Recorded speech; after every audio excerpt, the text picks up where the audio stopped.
We're Batman at 89.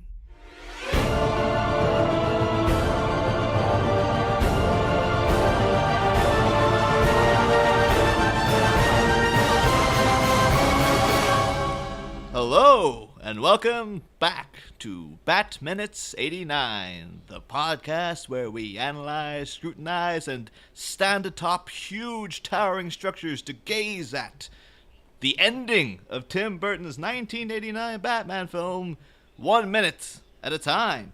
I am one of the hosts, Niall McGowan. And I am another one of the hosts, John Parker, and since I have a terrible fear of heights, I would rather not stand atop such a tall structure. Can I go low? I want to go low. John is literally clutching his microphone and just sort of staring at his table at this point. People should know. Today, we're joined for this minute, which is minute 118, by a very special guest, singer-songwriter, composer, podcaster, Chrysanthe Tan. Hello, it's me, Chrysanthe, here for Bat Minute, final minute of action. Oh yeah, lots of action. Oh, so much going on. I think there is. What a treat. Well, I mean, there is musically, and that's why you're here, because you know a lot more about music than, because me and John could just be like, this is really cool, but I think you might know a bit more about the ins and outs of the actual score, and or just even the writing of music in general. So this is the entire theory behind bringing you in. So let's see if that works out. But anyway, yeah, this is minute 118. It begins with the camera beginning to soar up through the various towers of Gotham, and ends 1 minute later, and we're back in the credits. Yeah! Back in the credits. Took a whole damn week to get out of those credits the first time around, and now we're back. But credits, look, when a minute gives you not that much action, each detail just becomes so much more magnified. So I think the last person on the credits is supervising sound editor Doug Sharp. Yes. I liked that my minute got at least one of the sound credits in there. I did not even think of that. How the hell did I miss it? See, there's so much happening. No, seriously, I'm someone who my brain kind of washes over when there's a lot of action in a film. Like when there's too much action, I almost feel like the time passes quicker because it's action. Like you could have 5 minutes of action and it kind of like just flies by. Yeah. Sometimes. I would say that's the problem with the new superhero movies is it's too much action. It's just relentless, and they can be like 3 hours long, and they'll either feel like 5 minutes or like 300 hours, depending. Yes, yeah. But when things chill out a little bit, when there's a scene where there's like this, where there's not quite as much to pay attention to, I end up paying attention more. And I think scenes that are slow are really intentional. Because you have to think about it on the editing floor, like a slow scene, they must have kept that for a reason. If you cut a slow scene, that could cut like 5 minutes. Or if you cut action, like you're just cutting maybe 1 minute at a time. So I appreciate slowness. They force the audience to take a breath and consider what is happening. Either that, or you have the Run Pee app, which tells you like what parts of the movies you can go take a pee break. Is this a thing? This is real? Yeah. Oh. Yeah. At least in the U.S. This is amazing. Run Pee. Is it? I don't know that many people that use it. It's an app for the phone. It's just called Run Pee, and it gives you like all the current movies that are out, and it tells you like what minutes you can, and you can set up an alert too. You can have like your phone vibrate for you a little bit, like it's time to go pee. This is a good chance, and it tells you have 4 minutes, and it tells you what you miss. It's just like exposition, or it's like John is talking to Jackie about the fires. That's amazing. That's so good. Yeah. Like, but who decides when you can go? Is it like crowdsourced? Do like the watchers decide? I don't know if I think it's crowdsourced. I do. But it's always when there's moments where there's not too much action or where you don't need to be paying attention. It's not like a pivotal moment. I can imagine those certain actors like downloading that and then getting really outraged. It was like, oh, that's my big scene. What the hell? You're telling people to go pee now. Totally. You would be just furious. But I need this because I'll be honest, I'm getting older now. I can't sit through these movies anymore. I think I've told the story before, but like I had a friend, like when we went to see The Dark Knight Rises actually, and we went to a cinema where you're like allowed to bring in alcoholic drinks, and he brought in like a couple of cans of beer with him, and by the end of it, I remember like visibly feeling him like rocking back and forth next to me. And then as soon as the first credit hit, he just literally leapt over the chair and went running out the door. Oh, we've all been there. That's funny. But at this point, we do get a bit more of our final glare for this for this movie, actually. A look at Anton Furst's Gothic architecture of Gotham City as we go up past all these windows and whatnot. And the thing is that any shots like this now are ruined for me by either of you two seen the movie Shame with Michael Fassbender? No. No, I know of it because I'm sure it was our friend and former guest of the show, Gaz Flint, who described a certain scene. Yet again, I'm going to bring this topic up of urination. Oh no, that was me. Was it you? Was it you? Oh yeah. my god! Wow, we just like talking about urination. But the movie's about like Fassbender plays like a sex addict in it, and as you see more of Michael Fassbender's body than you do of like your own body, like, basically. And there's a point like you see him going like naked to the toilet. And you see like him urinating quite openly. That's like this. I've seen too much Michael Fassbender now. I'm sure some people are very happy about that, but I'm like, I didn't need to see this. But there's, the majority of it is him just shagging everywhere in the movie. He has a lot of sex in the movie. But there's a very memorable scene where he's having sex up against his high-rise flat window. Just like someone's down on the street walking past and looks up and just sees the two of them just going at it at the window. So now going up through here, I'm just kind of expecting to see like Fassbender or some random woman just like banging up against the glass. I want you to edit that in now and put it on YouTube. Come on, do it. There's so much you can put in these windows though, because I do note that like most of them appear to be, sort of there's various bits of lighting and stuff. So you're getting like maybe some people are home and all this kind of thing. There's one that seems to be there's one television from what I can make out. Like, there's one sort of, it looks like a little blue glowing square of someone sitting in their house watching TV. Yeah. God knows what they're watching. Looks like a bit like the weather. There's a bit of blue, there's a bit of green, so. They're watching Batman. I said, what's it going to be? What's the weather like in Gotham tomorrow?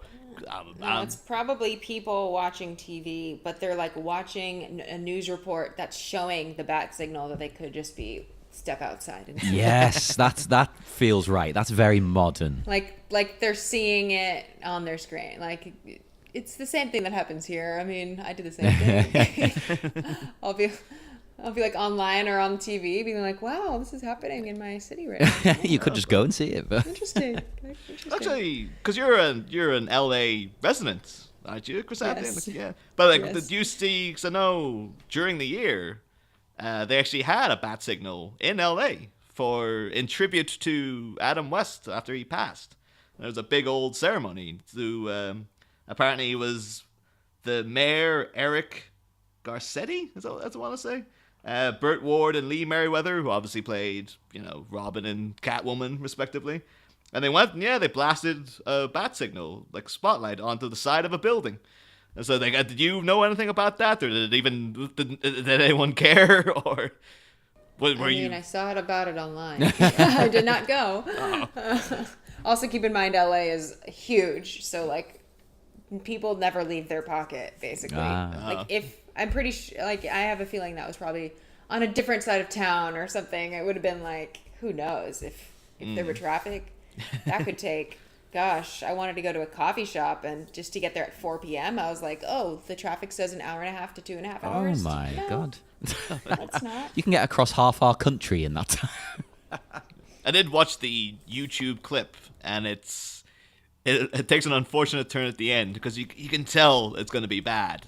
Where like one of the voices is just like, shall we do one just for Adam? And then you're like, they're not going to start singing the Batman theme, are they? And they do, but it's a really cringy sort of like half-assed, like na na na na na na na na Batman, and it's like, dude, no, stop! Someone pull the plug on the mic. They've ruined it. Just end it. End this now. Well, luckily the Batman theme in this movie is much better. Oh yeah, it's beautiful. It's beautiful. Significantly so, I would say. Yeah, though we're saying again, we get up through the various bits of combined horrific and magnificent architecture because it's designed specifically to be very oppressive and horrible, but it's fantastically well done. Yeah, so. the models are just incredible. I mean, you can see their models, but to me that adds to it. It's like the craftsmanship is just stellar. I love it. Oh yeah. I do have it's quite a lengthy quote from Anton first, because we've touched on his architectural style before, but he does have one where he breaks down pretty much like every influence that's going on in the buildings and stuff. Interesting. Yeah, so he's going on about, so like we took things like prison architecture and stretched it into skyscrapers, then we brought in the buildings of Louis Sullivan and ziggurat structures. Ziggurat. Sorry. Yeah. Ziggurat structures going back, and then cantilevering out and fascism and putting it all together into huge, massive vent structures. And then so you're always expressing the underground and brutality, absolute brutality. And then went on that in, but then we put in modern architecture, but we'd also go for, again, brutalism. But it mentions Russian constructivists, goes on to, again, Japanese architect Shin Takamatsu, apparently a big influence on this. And then just a big list of people. He just talks about, like, Anton Gaudi, who was a Spanish Art Nouveau artist, Otto Wagner. I do not see any Gaudi in here. I don't know where that came from. Oh, well, maybe not in these shots, but like somewhere within the film, maybe you would have got a. Oh, yeah. Okay, you're right. Maybe somewhere else in Gotham, there would probably be more curves. Here's there's too many straight lines for Gaudi. Yeah, and then there's Otto Wagner and Isambard Kingdom Brunel. That was a very famous. The guy who built like a lot of Victorian bridges, which you can kind of see in this because it looks like there's little sort of bridge structures around there as well. Yeah, I was wondering what the hell that was. There's an English band with a song all about Isambard Kingdom Brunel. I can't remember the name of the song, but the band are called The Men That Will Not Be Blamed for Nothing. I think it is. It's very hard. And they have a punk song all about Isambard Kingdom Brunel. But yeah, apparently Anton first just ends with saying it's a sheer potpourri, the almost Dada-esque juxtaposition of styles, which ends up with its own style, hopefully, he added at the end. Yeah, it's kind of like Spam. Ah, yes. But and they had other little things there that aren't relevant to this minute, because I know he talks actually a bit at length about the Batcave, and it just goes on about apparently how bored he was about the concept of the Batcave, so he decided to make it like it was a city underground upon itself and stuff like that. So, yeah. But anyway. Well, I thought some of the buildings and the statues and things, like I know obviously we've talked before about the fascist kind of look, but I specifically was thinking of the Palazzo Braschi. In Rome, which was the headquarters of Mussolini's fascist party, and it's got a giant stone face of Mussolini on the building. And I thought some of the statues were like that. It's a bit different because behind the big stone face, about 1,000 times, it just says "see, see, see, see" over and over again. But other than that, the stone face was very similar to some of the buildings and statues in this movie. But yeah, of course, we do get our final shot of Batman standing here, gazing at the bat signal, and I guess he's just here to make sure it's working, because it's kind of like So the bats, I'm very confused about. I think that scene is really funny where he's looking at the bat signal, because here is like he just gave the bat signal to if you ever need to call me because you're in danger, and then here he is looking at, like, immediately they put it up. And what is he doing?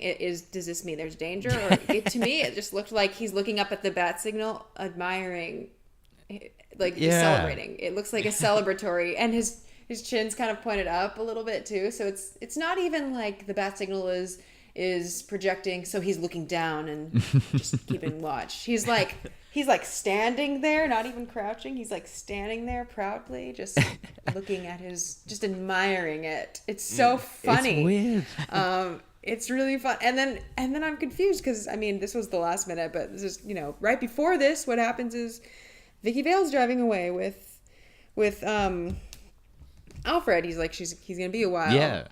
She's like not a bit surprised, but like, what does he mean? Master Wayne is going to be a little late. He needs to admire his bat signal. He's got to check it out. He's got to give me a moment. Adjust the bulbs and things. Mm-hmm, yeah. I just get that vibe of if you've ever drawn something, and like if you're an artist, if you look at your own work for long enough, you'll always find faults in it. So if Batman himself made this bat signal, he's probably standing looking at it going, oh, one side's a little bit bigger than the other, and oh man. And you think that's what's happening here at the very end of the movie? He's going, it's a little lopsided. Yeah, I don't know about that. Yeah. It needs more prongs. It is.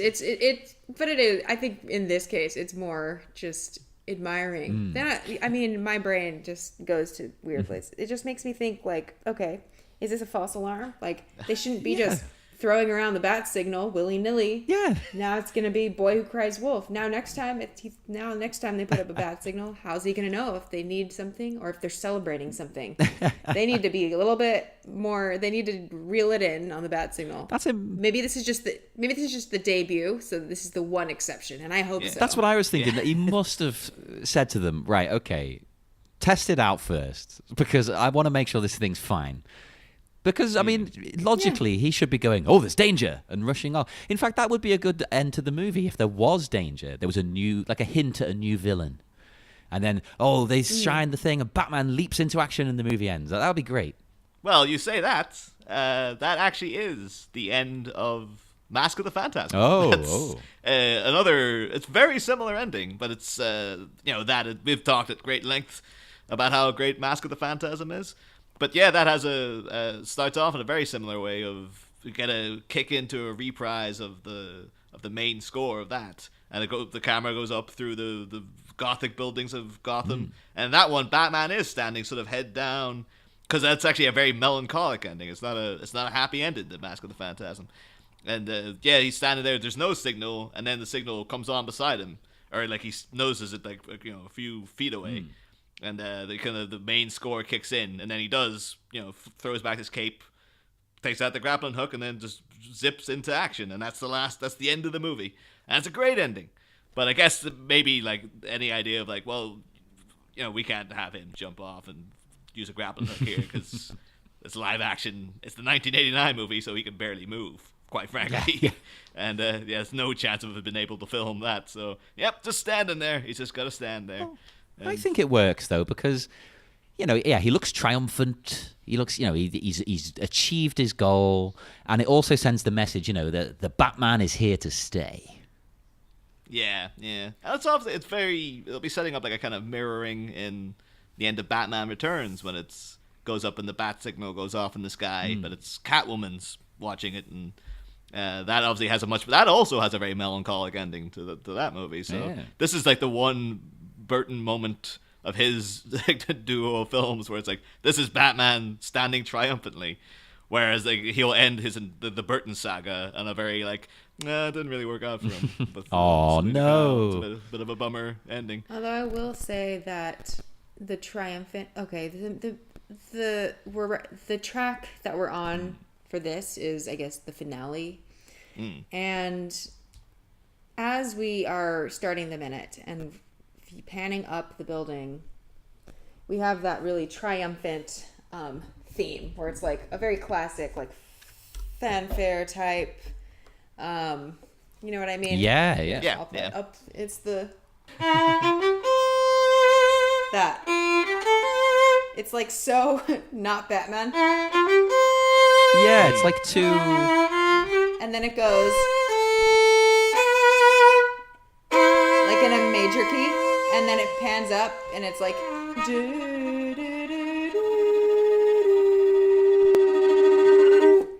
So it does end on like Batman being Batman, like back to the ominous thing. It doesn't end on the musically. It doesn't end. They could have just ended the music on that like major celebration thing, sort of like, you know, how a couple of the Star Wars movies do that. Yeah, you know? yeah. It just end on the celebration, end on the medal ceremony, end on the, you know. I love that attention to detail, though, because that would sound, as you say, it would be kind of strange to end a Batman movie with that, I think. Like, it needs to go back to the character and the character's sound and feel. Yeah. I mean, we kind of get that again in, Batman Forever and Batman and Robin, because that ends with the shots of the bat signal sort of, like, blasted at the screen, and then you see their silhouettes of him and Robin, and then Batman and Robin is Batman, Robin, and Batgirl running towards. That's very triumphant sort of music as well. But that also ends on a kind of real note of danger and stuff. So it is, yeah, it's a good point that they'll have like this is his brief moment of triumph, but then the actual end note is a bit more like, but things are still. It doesn't mean that everything's going to be great all the time. There's still a need for ominous, dark Batman to be there, and it's it's a nice note to end on. And I always think it always kind of makes me sort of laugh a bit, like going into the credits, because it's really like it's so big and bombastic, and then it's just like Elfman kind of goes, okay, right, you know, dun, dun, dun, dun, dun, dun. He's kind of like, all right, I'm done, and then it's kind of like someone went to him.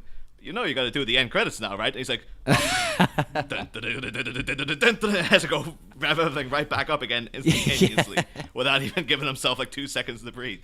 So I always imagine him in studio being like, oh, what? Oh, Christ. All right, another 3 minutes. Throw something together. Okay. He's a bit like us doing this podcast. He's just like, it's over, right? Can we just end? We don't need credits. Come on.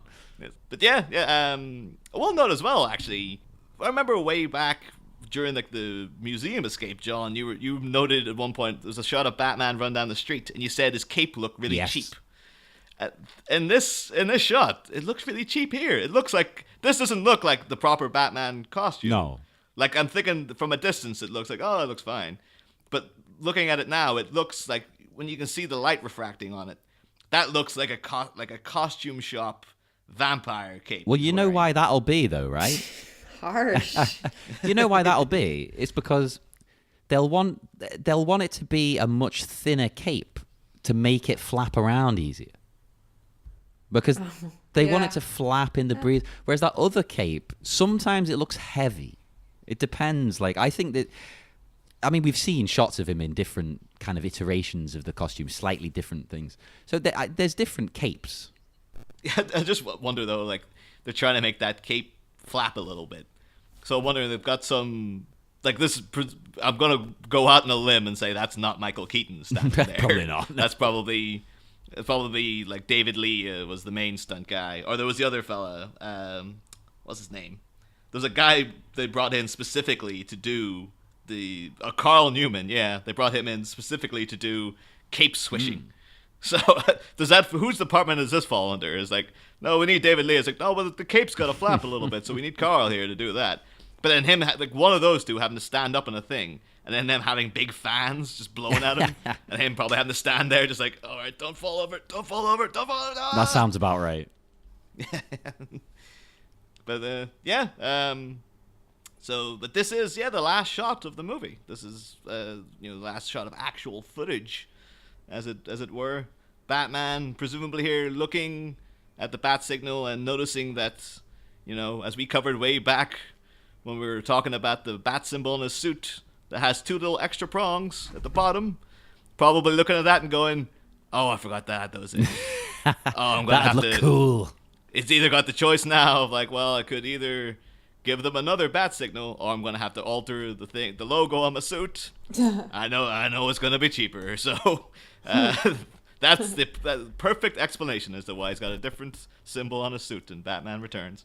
Of course, that is. I think that isn't too far from the truth. I think he's meant to have worked on the costume, like in the world of the film. Not just in a production standpoint, but in the world of the movie, he's meant to have perfected it, worked on it, changed it. So that makes sense. Yeah. Yeah. It does. But there's talking, though, again, about the score. Chrysanthe, like, you know, like, a lot about music, and you've obviously you've got to talk at great length about, like, the work of John Williams in Star Wars Minute, and with the Mogwai Minute guys going in deep with Jerry Goldsmith and stuff. But like, where would you rank like Danny Elfman? Like, is he like a favorite of yours, or are you not impressed by his work? And he is. Oh, well, thank God for that. He's above Jerry. He's above Jerry. He's above. He's really maybe neck and neck with Williams. Oh, bloody hell! That is high praise. Jeez. Yeah. He was actually really scared to do this movie, to be honest. I was reading an interview with him, and he was terrified because he'd never done a movie with this budget. He'd never done an action movie. And, I mean, the studio didn't really want him there. They were trying to get rid of him all the time. And they... Yeah, and obviously, Prince does some of the songs, but they actually wanted Prince to co-write the score with him. He was saying in this interview, not Danny just. Elfman was like, no. Yeah. And then they heard his theme, I think, and they were like, okay. Yeah. Basically, he said he would walk away. He was like, no, I'm not doing that. And they came back to him, I think, after hearing it. And yeah, I think he's. I remember reading an interview with him where he said he actually did walk away for an entire month and was like, no, I can't do this. And then eventually they did come back to him and went, no, we need you to come in and do this. Like, we need a guy to come in to. And yeah, obviously they got. I remember him saying like how enthusiastic they got when Tim Burton like made him play John Peters' The March, like the main theme. And like apparently John Peters was on his 1989 cell phone to get people in LA going, would you listen to this? And like probably doing like, it's your cousin John Peters. You know that new sound you've been looking for. But yeah, this is like the relationship between Tim and Danny Elfman is very symbiotic at that point. I know apparently this was Danny Elfman's 10th score in total. But he'd only ever, he obviously was with Oingo Boingo way back when, and then Tim Burton had just seen Oingo Boingo in clubs and stuff, and he approached him. He just called Danny Elfman in to say, I want you to do the music for Pee-wee's Big Adventure. And the only other composing work Danny Elfman had done was on Forbidden Zone, the Oingo Boingo movie. Oh yeah, of course, yeah. And he would be very confused and kind of asked, well, why do you want me?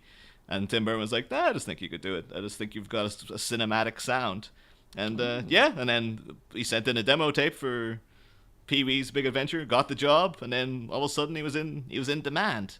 And then I know I've got a quote here from him saying, so Pee-wee was my first score, Beetlejuice was my 5th, and Batman was my 10th. And at a certain point he asked me, how are you doing 4 movies between my movies? And I go, well, Danny Elfman goes, if I didn't, I wouldn't be able to step up to your films. So I gotta learn how to do this. So essentially, he was using Tim Burton as a kind of building block to get his way up to sort of the standard of. Because I've got some of the other things he did, like in between, like Back to School, the Rodney Dangerfield thing, which Oingo Boingo are in as well. Oh, no, that's not good. Wisdom with Emilio Estevez and Demi Moore. Never heard of it. No. So I can't speak to that. Summer School with Mark Harmon, which just looks a bit like Back to School, frankly. But Midnight Run, which actually is a great score, to be fair. Oh, that's one people have heard of. Like. Yeah, and then immediately before this was Scrooged. Actually, that was his lead-in to doing Batman. So the thing is, like, I know Scrooge. I don't remember the soundtrack to it though, which is quite strange, considering you'd think you would know Danny Elfman in his prime. You know his soundtrack a mile away. To be fair, though, with Scrooge, it's got to fit a specific sound and theme, hasn't it? Like, you could say that about Batman, okay, yeah. But what I mean is it's got to sound kind of Christmassy. Like, there's not much you can do with it, I imagine. No one mentioned my favorite Elfman soundtrack. Oh, well, which is that? Nightmare Before Christmas. Oh, of course. Oh, of course. Well, there you go. That goes without saying. That's an absolute classic. Like everybody loves it, but for a good reason. I think I mentioned before, but I had the benefit of seeing Danny Elfman playing live, like doing that tour he did with playing the music of Tim Burton, or the music of the films he did with Tim Burton. And at the end, the big encore was he came out and performed The Nightmare Before Christmas. So it was him in character as Jack Skellington. It did like all the major Jack Skellington vocals. So like, you know, What's This, and just all the sort of the most memorable tunes from it. I saw the entire Nightmare Before Christmas performed live with Elfman.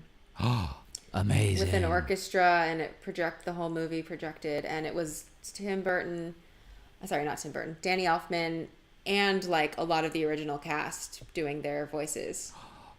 Oh, I'm so jealous. It was amazing. Oh my gosh, the original Sally and everything. The whole film. That sounds like the best performed night live. Ever. And then at the end, like Oingo Boingo came out. Like, it was like the first time they reunited, so it's like it was an incredible event. You're just here to rub it in our face, aren't you? That yes, we I was like waiting. I'm like, okay, I'll hear this story out. It was on Halloween, and there was like a big contest. It was like epic. People were dressed up, like their amazing costumes and stuff. See, that actually is rubbing it in, because I remember. Yep, you're welcome. It was in the Hollywood Bowl. That's a plus to living here. No, but there was because me, like the friend I went with, Jimmy. At one point, like he was like, "Do you think you'll play an Oingo Boingo song?" I'm like, "I don't think that Danny Elfman's ever gonna play an Oingo Boingo song in his life ever again." And now hearing this is like, yep. Oh, apparently he did. So, well, Jimmy's listening. Sorry to hear that. Yeah, sorry, man. I apologise on Niall's behalf.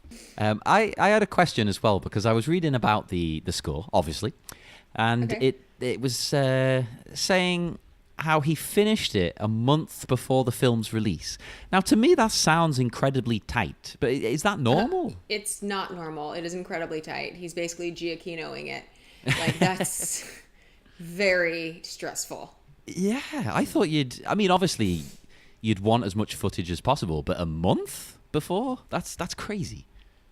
I wonder if it has anything to do with... So I did read an interview where he said... Like I think he's a bit disappointed in the score for Beetlejuice, because, which I think is one of his best. I absolutely adore that score. But he said he just got the script, and then from that he was like, "Oh, I get this." And then when he saw it synced up with the footage, he's like, "Oh, this is all wrong. This I didn't get the tone right." So maybe after that he's like, "No, I need to wait till I actually have more to work with." And that's what's spurred on this sort of like very tight deadline idea that he had going. Or although if he did that with every movie, people would probably be like, "Jesus, Danny, what are you doing?" Yeah, hopefully he didn't do that again. Jesus Christ. Yeah. I know he wasn't 100% happy. I think we might have mentioned this, actually. He wasn't 100% happy with this either, because he didn't like the mixing on it and stuff, because he wasn't involved. With that's right. They like outsourced it to like a British studio, and he was like, no offense to Britain, but this particular studio really phoned it in. Can you tell that listening to it? Because to us, obviously, it's just, it's classic, it's Batman, and we're kind of biased. This is the problem. If I said I could super tell, I would be lying, because I think that's the type of thing where people hear that it was a thing and they're like, "Oh, I can totally tell it." Yeah. I mean, I think when people are presented with the final works, we don't see all of the things that could be better, because we don't know what they mean by better. Like for him, he could have meant I wish the synth was higher in this one part, but for us, we're used to it with the synth not higher in that part. So we don't actually know that maybe it was supposed to be mixed in a different way. Yeah. I suppose it depends what's in his head, and I suppose if you're connected to the material, you'll look at it or listen to it very differently, I imagine. I wonder when he was going on that tour of like doing it live, did he sort of work with them to get it closer to what he originally intended, or was he having to sort of just go like, "Well, people know Batman is sounding like this, so I'm gonna go with what the way we know it to be," or would you even be able to tell? I think when things are live, they're being. I mean, I think it would be just a completely different experience live, put it that way. Completely different concerns. Things are always a little bit different live than they are on the recordings, and that's to be expected, and that's part of the magic of it. I think even on the recording he used like synths for piano sounds, so like even that would be potentially a change if they didn't. He used like an electronic instrument, I believe, unless I'm confusing it with another score. Like I think he just used a virtual instrument, but yeah, I think live there's such a magic to playing live as well, and you can't be as nitpicky with mixing, because it also has to do with what hall you are in, like how people will hear. It's just when you're making a recording, that's when you're really nitpicky, because that's going to be forever, and you're already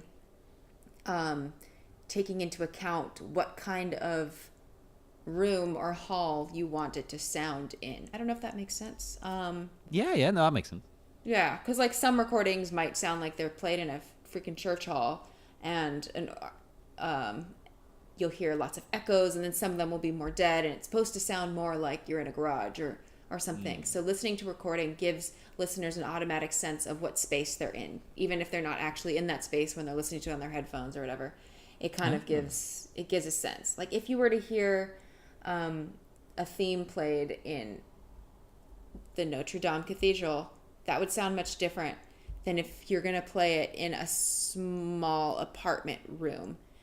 You would get a different emotional effect from them. But even if you're not sitting in the cathedral, if you listen to it on your headphones and you hear the recording, you are immediately transported into a cathedral, and you kind of feel that it was intentionally, you feel that that's where the sound people and the composer wanted you to feel like you were in. Yeah. I mean, this is something, when I mix my own music and I'm going back and forth with the mixing engineer, that this is a conversation we'll have toward the end where it's like, okay, let's change the space of the room. If you add, this is too much reverb. Reverb always makes things sound like the room is bigger. So, or that you're farther away from the performer. So it's a little bit less intimate, but then it is a little bit more glossy. So that makes sense. Yeah. Yeah. I will say less reverb. I want to feel a little bit closer to the performer than that. Yeah. Yeah. Or more, because you want it to have that like awesome, like awe-inspiring, huge feel. So it just really depends. There's so many things that could have gone quote unquote wrong in the mixing that are completely subjective. So no, that was a long way to say, no, I couldn't tell, just to be honest. Yeah, that was the best answer I could have wished for. That was great. Although knowing what you know about like the issues that Elfman himself had with the mixing, would you prefer the music to this movie or to Batman Returns, which I would assume he probably was much more I'm keeping this like under my foot kind of thing. Like I'm not letting this baby out of my sight. That's a good question. For me, I don't weigh one above the other, and the mixing would be the least of my concerns. Yeah. On it. Yeah. I think the substance. What is interesting to me that is always glossed over when we talk about composers is a lot of composers don't. I mean, I would say most major composers aren't actually orchestrating the whole thing. So back when Danny Elfman did this film, and especially his early ones, since he wasn't a trained composer, he was kind of picked up as someone from Oingo Boingo and kind of from this more artist path. He had significantly different training and background. Not that he didn't learn how to do things, because I know with Oingo Boingo he also did some complex, I forgot what the song was. He also did some really complex tunes that paved his way into a good transition into this. But still, it's a very different experience from today when you're working up to be a film composer. You will intern at a studio first. If you're living in LA, you're probably going to covet a position at Remote Control Studios, which is Hans Zimmer's studio in Santa Monica. And you just be working day and night, fleshing out Hans Zimmer's stuff. Just working on orchestrating and copying. So like making sure and engraving and like doing all this prep work, basically. I guess it would be equivalent, like if you're a writer or a designer, of like having someone there to format all your work, and kind of if you give someone outlines, they might be fleshing out the points or whatever, just to have these people, it's massive to do a film score. And especially if you're someone like Zimmer or whatever. I don't know. I don't remember how much concurrently Danny was doing at the time. But if you're someone like Zimmer, you're working on like a fulfilling things at a time, probably going on tour at the same time and this and that. You have a whole team of people to help you get it together. I did not know. It's basically a factory. It's like a whole cottage thing. Like, it's a whole thing. And every composer has a big studio. So, like, when you're working up, that's what you go for. But, like, I get the sense that Danny Elfman didn't go through those usual ranks to learn on the job how to be a great orchestrator and then how to be a great copyist and then how to be a great engraver. Like, I would say Danny probably did not learn that in the traditional way. Yeah. So I know that for this film, he had some of his Oingo Boingo people help him out with orchestrating. And I wonder... And I didn't look into it, but a lot of the orchestration reminds me of Nightmare Before Christmas. Some of the choices remind me of that score. So I wonder if there were similar people working on it, or if by that time he just had developed that style and preference. So it always baffles me, not in a good way, baffles me that you can go though from Oingo Boingo to this type of thing and be successful and good in these two fields because they're so different. Like writing a song for Oingo Boingo, it surely bears very little relation to writing this theme. Like, for instance, So it's just amazing. It's his talent that he can do both. Yeah, I wouldn't be so surprised. I would say, yes, it's impressive and takes a lot of hard work, and it takes a team of people to help you. But I would also say that is the reason he was picked, because when you're in a band or you're a solo artist, you're an artist. Okay, I'm going to use artist versus film composer as two completely separate things, because today we're starting to see it with our films in the past 10 years as well, where most films are for sure scored by film composers. People who have worked on tons of other films or have worked up to be a film composer, or you go to school to study film composition. It's like a specific thing, and it's different from like the kind of composer I am, which is being a film composer is a completely separate niche other than just greater composer. Because you're really working with a certain style and way of working and cinematic, elements. It's just different. So normally when you're a film composer, you have to know how to wear a lot of hats. You have to adapt to this director's style and then that director's style. I mean, sure, you have your own style, but at the end of the day, what you make is going to be very film scory, and I guess the stereotype is film scoring is less imaginative. It's not always true, for sure. But, there's a style to it, and, it's like the people that it's like any industry. If you join something and you want to get good at that industry, you'll just get really good at that style, and you'll become someone who's really well versed in that style. But sometimes, and lately, directors will seek out people who are not film composers. They will seek out a composer not because they're great at film composition, not because they have a great track record, not because they have this pedigree, but because they want something really unique. And in that case, I see more and more people turn to artists. And what I mean by artists is people who are in a band or famous for being a solo artist or just for their own unique, maybe weird voice. You see this with, the now Trent Reznor from Nine Inch Nails writes a lot of scores. Oh, yeah. And you see it with, a lot of other modern ones too, where you'll see people who are I didn't know they were a film composer. And yeah, maybe they weren't, but they were maybe tapped because those people might have a better pulse on melody and what is catchy and what is, really unique. So I have a feeling he was handpicked for that reason and then given help. But he was sought for his voice, not because of his track record or something. I think that's a special place to be in. I thought that they might have even tried it again in Batman versus Superman, because that was Hans Zimmer, but then he brought in a Dutch DJ, Junkie XL. Exactly, that type of thing. And then although then I would say And it's not to knock, because Hans Zimmer did terrific work for the Chris Nolan Batman films, and he obviously did like a fantastic, theme for Wonder Woman and whatnot. Yeah. But like the motifs going through Batman versus Superman are just nothing compared to this for me. Like it's a completely, it's such a major drop in quality between the two films, because this one is every motif to be like, the individual themes are so memorable. Whereas like trying to think of Batman's theme in Batman versus Superman, it's just that dun, dun, dun, dun, dun. Look, in pretty much any field, music or otherwise, if you bring in a newcomer, they'll have a new perspective. So yeah, I mean, it's just a creative choice that you make. I think this theme, the Batman theme, it's so interesting because it is an ambiguous, to me, it leaves Batman's moral character ambiguous. Basically, when I hear this theme, if I were hearing it in isolation, I would not be so sure if Batman were a hero or a villain.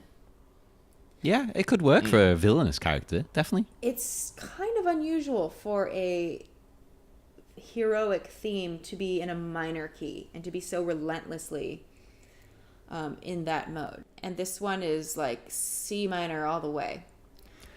And I guess the juxtaposition between the opening, like the main theme, the opening, and the way it closes is interesting because it's basically the same 4 notes. Can you hear that? Yeah.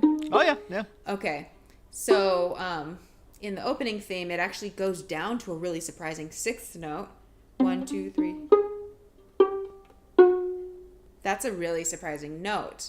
For that, like that, maybe it just is standing out to me. No, I can hear it's like unexpected.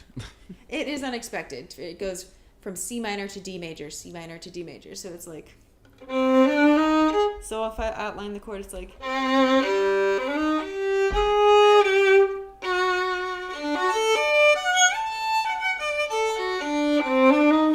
It's,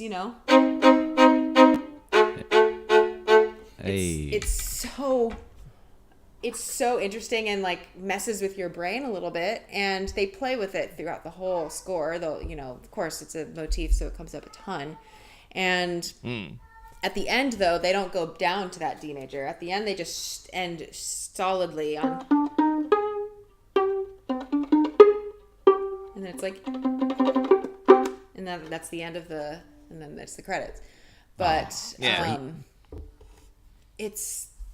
it was like messing with my mind a little bit because you have this the ascending like triplets. That's like it's very common for the triplet fanfare. You hear it a lot for heroes too, something like that. Normally you would probably hear. I mean, honestly, for a straight up superhero, you'd normally hear like. Not. But still, like the rhythm of it, the fact that it ascends is kind of like, but then it goes down. It creeps down.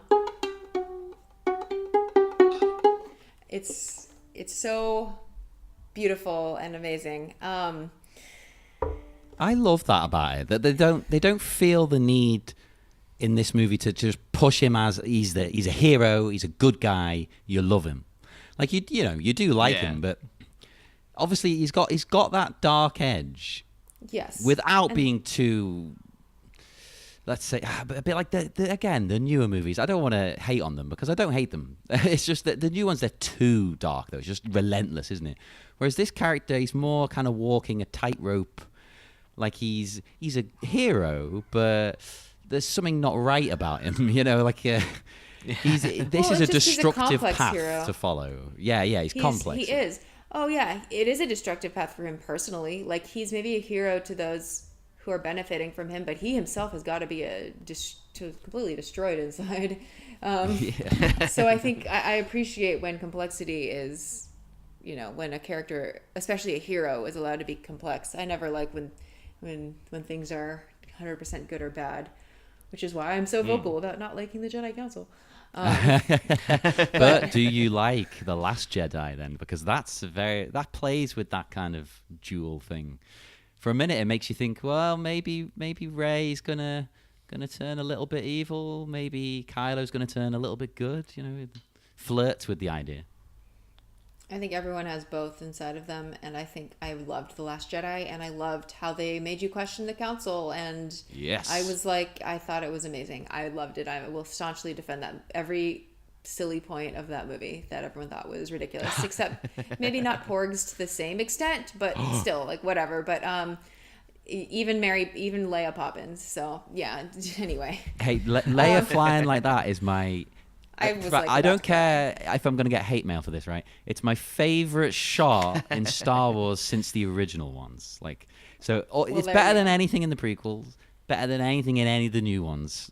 That's my favorite scene. I loved it. I was like, "This is perfect. Leia's getting her moment." Yeah, why does everyone care if she was trained to do that? Who the hell cares? Like, this is amazing. I'm so happy she's doing this right now. This is amazing. Yeah. I'm so glad. Yes. Okay. Yeah.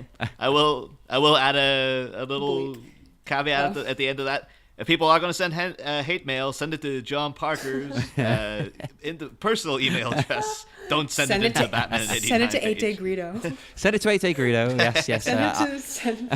I'm sure I'll hear it somehow from that. It's fine.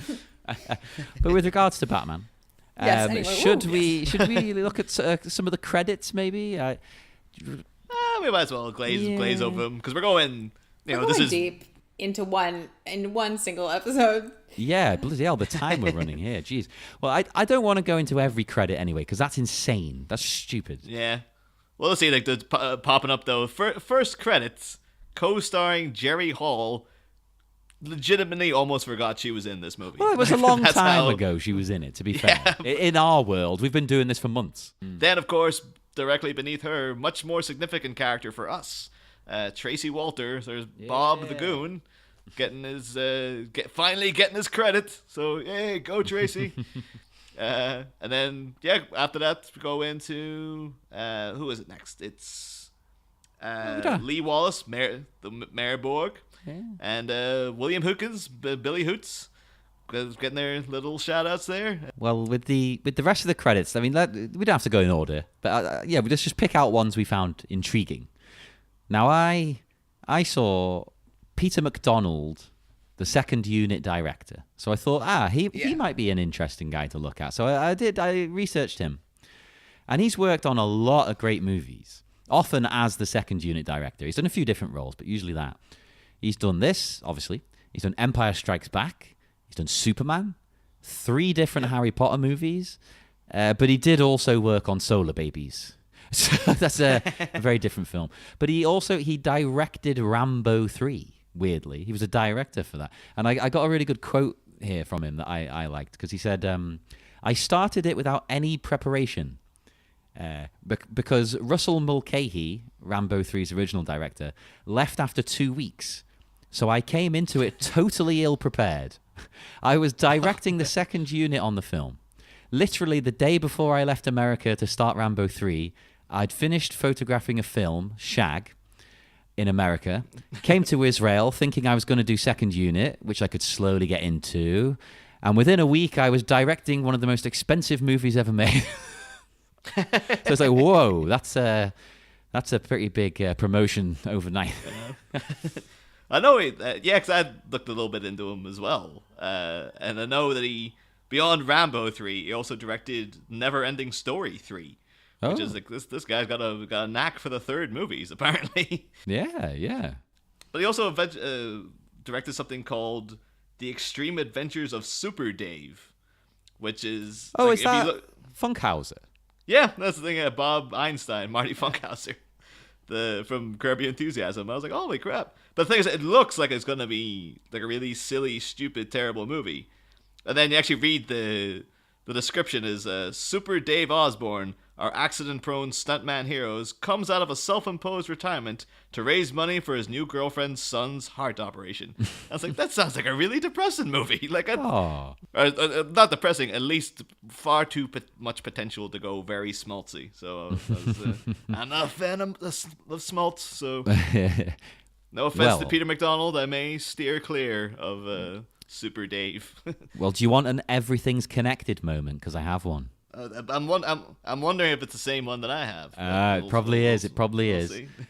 Who wants to say it then?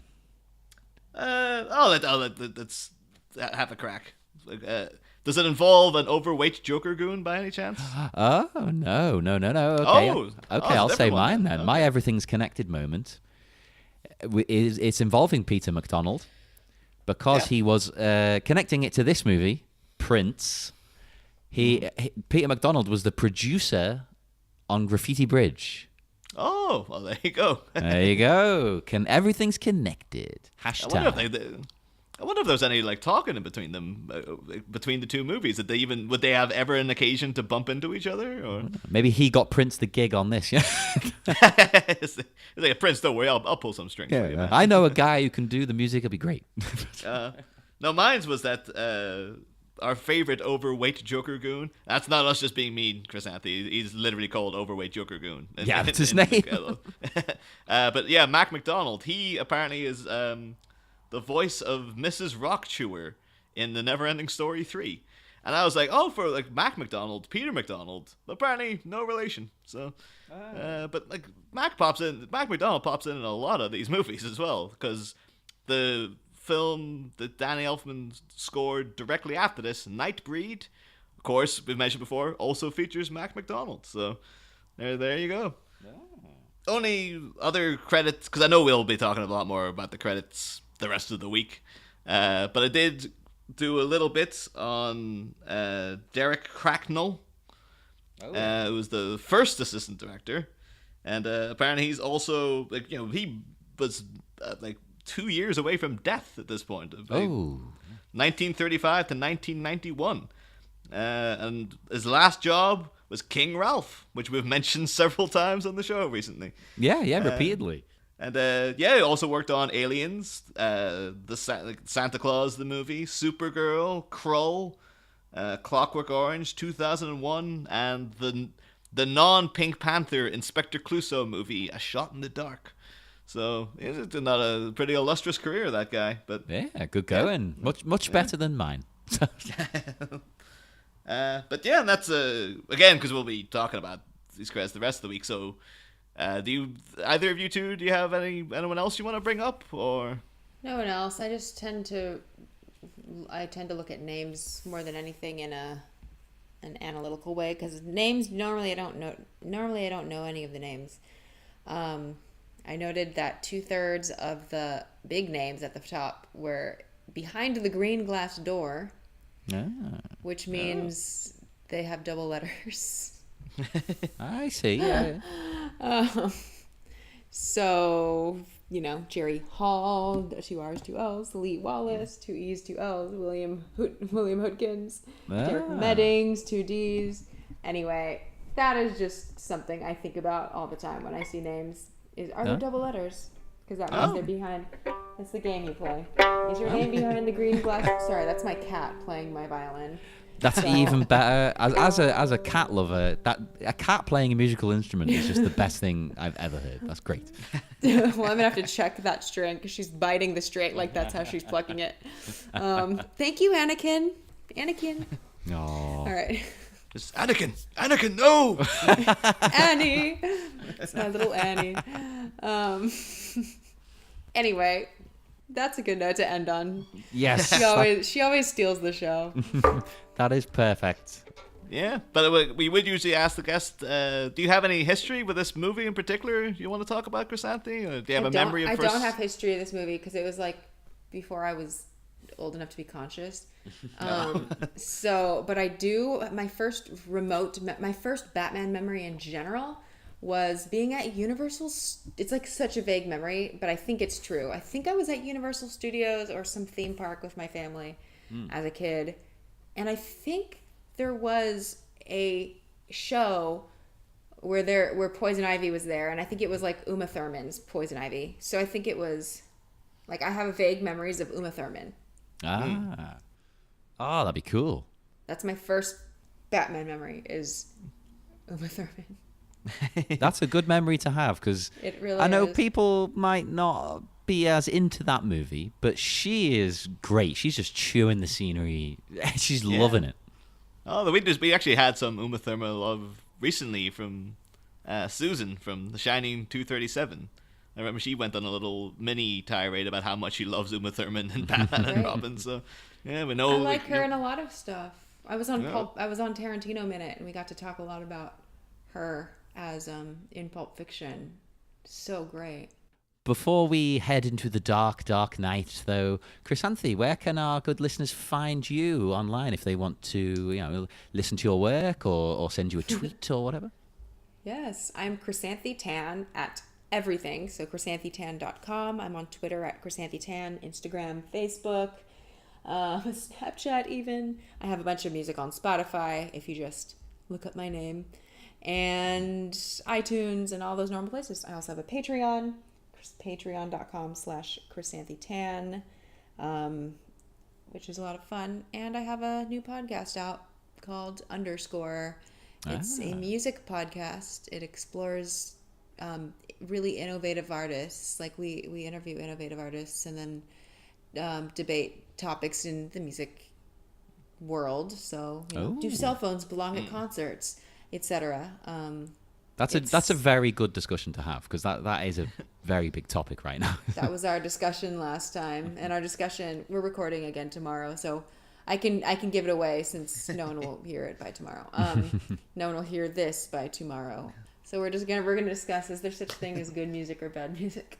Oh, okay. So it's a lot of classically trained, but not necessarily classically trained. I mean, yeah. It's an interesting podcast it's not top 40 music. It's like experimental music, but made accessible. So that's what we want. That sounds great. I'm going to have to check that out. I mean, everybody check out Chrysanthe's music, because that's all fantastic. Thank you. No. I have a Star Wars cover. Oh, yes. Well, I'll be honest. Obviously that's where I first heard you, and I was like, this is very good. I think I'll go on Spotify and see what else is there. And great. Then it snowballs, doesn't it? That's the Love it. So yes, make sure to check that out, and check us out, which I'm sure you probably have if you're at minute 118. You should have by now. Come on, guys. We are on Facebook at the Batminute89 Listener Society, and we're on Twitter at Batminute89. Send us a review on iTunes as well. That's very nice of you if you do that.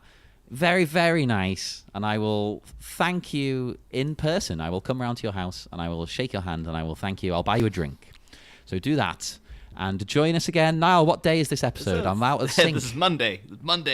This is Monday, yes. So join us again on Wednesday, because we will be back with more exciting credits. And sadly, Chrysanthe won't be with us, but we'll have a new guest. So see you then. Next time. Surely you can't be serious. Kudos come to the accredited craftspeople, but which walker between the live-action and animated worlds will be singled out for her first brush with the bat? Find out Wednesday. Same Bat Pod, different Bat Minute.